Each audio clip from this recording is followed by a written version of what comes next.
এজন্য বিশ্বনবী বলতেন আসাদুহুম ফি আমরিল্লাহি ওমর, আমার দ্বীনের ব্যাপারে সবচেয়ে কঠোর ওমর। বিশ্বনবী বলতেন আমার পরে কোনো নবী নাই, কোনো রাসূল নাই, তবে আমার পরে যদি কেউ নবী হতো আমার ওমর নবী হয়ে যেত।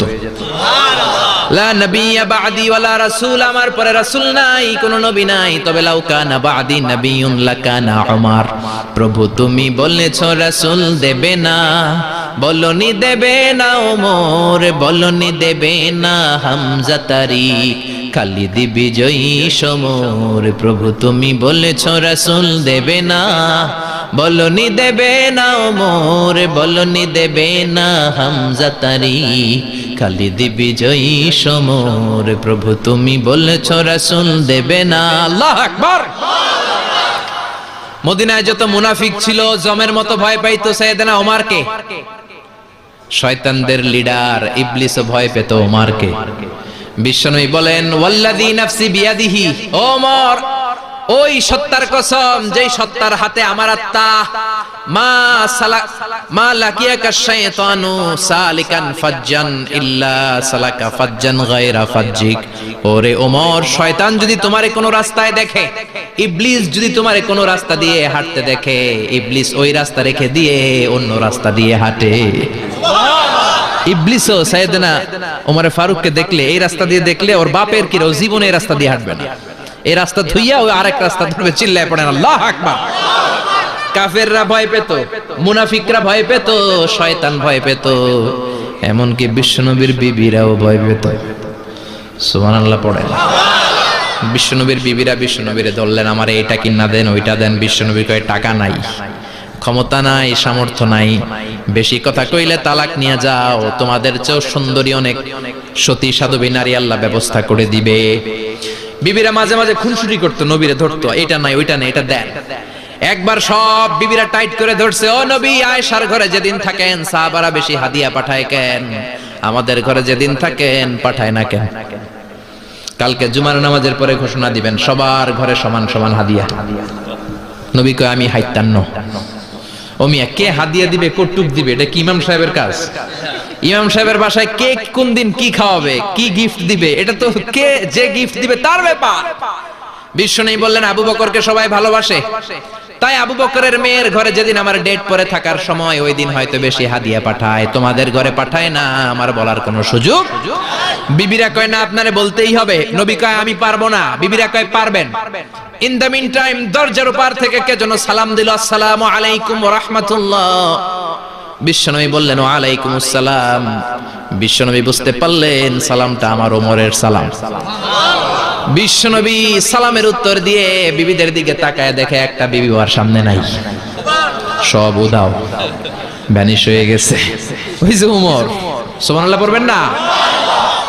এই জন্য ওমরকে শয়তানও ভয় পেত। আমাদের বাচ্চাদেরকে, আমার মেয়ে একটা মাত্র মেয়ে, খাইতে চায় না, শুধু আমার মেয়ে না, অধিকাংশ বাচ্চাদের এই অবস্থা। ওরা আম্মু দিক দিয়ে খাওয়ায়, আবার দৌড় দেয়, আবার আমি খাওয়াই, আবার কান্নাকাটি করে, বলে গল্প শোনাও, তাইলে খাবো। এখন গল্প শোনাইলেও খায় না। বর্তমান সময়ের ছেলে মেয়েগুলো এরকম, এত জ্বালাতন করে, খেতে চায় না তো বলতে হয় বাঘ আসবে, বাঘ, সিংহ আসবে, সিংহ, সিংহ মামা আসবে, ঘুমাও ঘুমাও, এগুলো আমরা বলি না? বড় দোষী তো আপনারা কি বলেন? বাচ্চা যদি না ঘুমায়, না খাইতে চায়, এগুলোই তো বলে। বাঘ আসবে, বিড়াল আসবে। মদিনাতে ওমরে ফারুক যখন খলিফা, মদিনার কোন বাচ্চারা যদি না খেতে চাইতো, না ঘুমাইতে চাইতো, মদিনার মায়েরা বলতো তাড়াতাড়ি ঘুমাও, ওই যে ওমর আসতেছে, ওমর। আল্লাহু আকবার।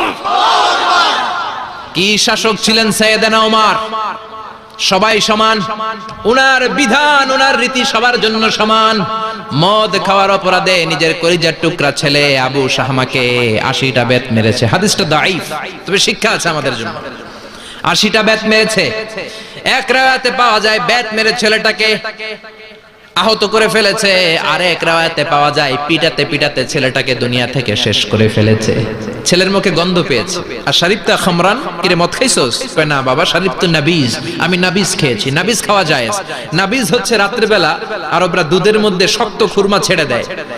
1 কেজি দুধের মধ্যে 10টা শক্ত খুরমা ছেড়ে দিলে সকালবেলা দুধের কালারটা সাদা থাকে না, শক্ত খুরমার রস টেনে ওটা লাল হয়ে যায়, খেতে বড় মজা, এটাকে বলে নাবিজ। কিন্তু সকালেই খেতে হবে। ওইটারে যদি 3 দিন জমায় রাখেন, 4 দিন জমায় রাখেন, ওইটাও গাঞ্জা হয়ে যাবে, ওইটাও তারি হয়ে যায়, মদ হয়ে যায়। সাইয়েদনা ওমরের ছেলে এই কাজ করেছেন, একটু তারির স্বাদ নেয়ার জন্য 4 দিন রেখে দিয়েছে। সাইয়েদনা ওমর বললেন, কি খাইছস? কয় মদ খাই নাই। নাবিজ খাইছস? এদিকে আয়। ইফতাহ ফামাক, মুখ খোল। হা করার পরে মুখের সামনে নাক নিয়ে গন্ধ দেখে, মদের গন্ধ, কলারটা ধরে মসজিদে নববীতে নিয়েছেন। ইন দা মিন টাইম মসজিদে নববীতে জোহরের নামাজ হয়। নিজের ছেলেকে মসজিদে নববীর উস্তুয়ানা বলে, উস্তুয়ানাতু মসজিদুন নববী, মসজিদে নববীর পিলারে বেঁধেছেন। যেহেতু উনি খলিফা, মসজিদে নববীর ইমাম, জোহরের নামাজের ইমামতি করলেন। সালাম ফিরালেন, আসসালামু আলাইকুম ওয়া রাহমাতুল্লাহ, আসসালামু আলাইকুম ওয়া রাহমাতুল্লাহ। সালামের পর বললেন, মাকানাকুম ইনদানা হাদ, সুন্নতের পর বসে যাবেন, আমাদের একটা হদ আছে। আল্লাহর দেয়া যে বিধান, বিচার, এটাকে আরবিতে বলে হাদ, প্লুরাল হচ্ছে হুদুদ। আমাদের হুদুদ আছে, মানে গুরুদণ্ড আছে, বসবেন। হাজার হাজার মানুষ সবাই ওযু করে যখন ঢুকতেছিল, দেখে আবু শামা পিলারে বাঁধা।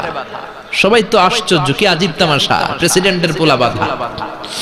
নামাজের পরে বাইরে আসার পরে হাজার হাজার মানুষ তাকিয়ে আছে। কানাঘুষা শুরু হয়ে যায়। সবাই বলে, কি হয়েছে? ওমর কয়, আমার টানাটানি করা যাবে না। এই যে থামেন, এখন টানলে কি হবে আমি জানি, খুব বিশৃঙ্খলা হবে। দাঁড়ায় শুনেন, দাঁড়ায় শুনলে ডবল সওয়াব। আমি চলে গেলে এরপর আপনারা টানাটানি করে ঢুকেন। কথা শুনতেছেন তো?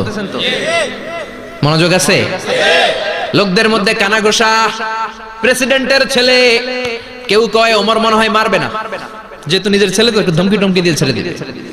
কেউ বলে, না, ওমর তো এত সহজ মানুষ না, মদের বিচার তো 80টা বেদ, মনে হয় 40টা মারবে। কেউ কয় না, 80টাই মারবে। ওমর চেয়ারে বসে জল্লাদরে ডাকলেন, বললেন, ইবদা বিসমিল্লাহ, নে চাবুক শুরু কর। বাইতুল মাল থেকে শক্ত সাইজের একটা চাবুক আনবি। জল্লাদ চাবুক এনে দাঁড়ালেন। ওমর বললেন, ইবদা বিসমিল্লাহ, শুরু কর। জল্লাদ মারতে শুরু করেছে। ওয়াহিদ, ইতনাইন, তালাতা, 3টা মারার পরে এক থাপ্পড় মেরে জল্লাদকে 3 হাত দূরে ফেলে দিলেন। ধমক দিয়ে বললেন, তুই চাবুক মারস নাকি চাকরি বাসাস? আসলে জল্লাদ কিন্তু আস্তে মারে নাই, দেহের যত জোর ছিল জোর দিয়ে মেরেছে, কিন্তু ওমরের পছন্দ হয় নাই।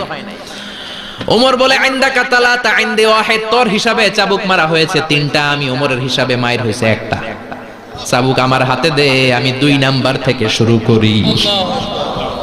ওমরে ফারুক 2 নাম্বার শুরু করলেন। 2, 3, এক একটা চাবুক মারে, ছুপ ছুপ করে চামড়া ছিলে, রক্তগুলো মসজিদে নববীর বারান্দার পিলারের মধ্যে লাগে। ওমরের চেয়ে শক্তিশালী দ্বিতীয় কোন পুরুষ মদিনার জমিনে ছিল নাকি? ওমরের হাতের মাইর। ছেলেটা চিৎকার দিয়ে বলে, বাবা, ও আব্বা, আর মদ খাবো না, ছেড়ে দেন, আর খাবো না। মদ তো আমি খাই নাই, আমি খেয়েছি নাবিজ, 3-4 দিন রাখার কারণে একটু মাতলামি হয়েছে আমার। আব্বা, এবারের জন্য ছেড়ে দেন, আর খাবো না। ওমরের কঠোর হৃদয়ে কোনো দয়া মায়া আসে না, মারতে লাগলেন। এবার আবু শাহামার মা, ওমরের বউ, পায়ের মধ্যে ওমরের পায়ে পড়ে ডেকে বলে, ওমর, আমার কলিজার টুকরা ছেলেটারে মারিস না। 30টা বাড়ি মারা হয়েছে, আর বাকি 50টা বাড়ির জন্য এক একটা চাবুকের বিনিময়ে আমি এক একটা ওট আল্লাহর রাস্তায় সদকা করব রে ওমর। সাইয়েদনা ওমর বলে, আরে নিয়ে যাও। আবু শাহামার মা ওট দিয়ে আল্লাহর জাইন, চাবুকের বাড়ি থেকে একটা বাড়িও কমানো যাবে না, 80টা বাড়ি দেয়া পর্যন্ত পৃথিবীর কোন শক্তি আবু শাহামারে আমার হাত থেকে ছুটাতে পারবে না। আবু শাহামার মা কাঁদতে লাগলো। ওমরের মনে দয়া মায়া হয় না। 40টা বাড়ি মারার পরে ছেলে বেহুশ, 50টা মারার পরে আবু শাহামা দুনিয়া থেকে শেষ। সবাই নিস্তব্ধ, নীরবতা, পিন ড্রপ সাইলেন্স, পিন পতন নীরবতা। রাগে তখনও গড়গড় করছে ওমর।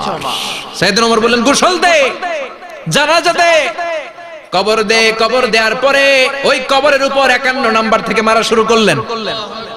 52, 53, 60টা, 70টা, 80টা চাবুকের বাড়ি কবরের মধ্যে, বিশাল বিশাল বড় বড় বাড়ি মেরে আঘাত করে আল্লাহরে ডেকে বললেন, আল্লাহ,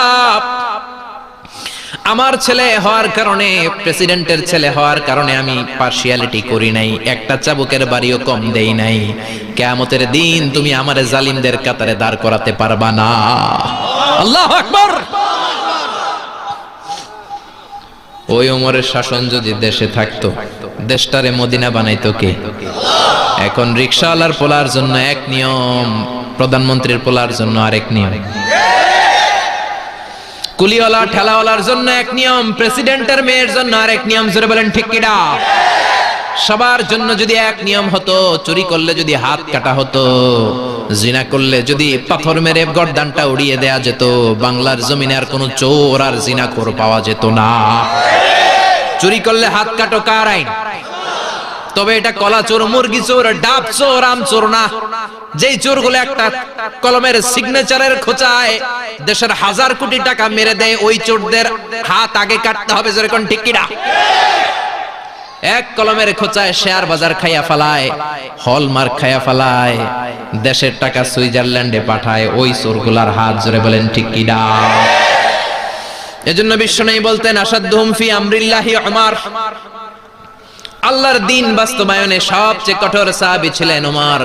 আবু বকর ছিলেন নরম, ওমরের মেজাজকে গরম বানাইছে কে? এই জন্য ইসলামের মধ্যে যেমনি সহনশীলতা আছে, আবার ইসলামের মধ্যে বিদ্রোহ আছে না নাই? অন্যায় দেখলে থামিয়ে দেওয়ার দরকার আছে।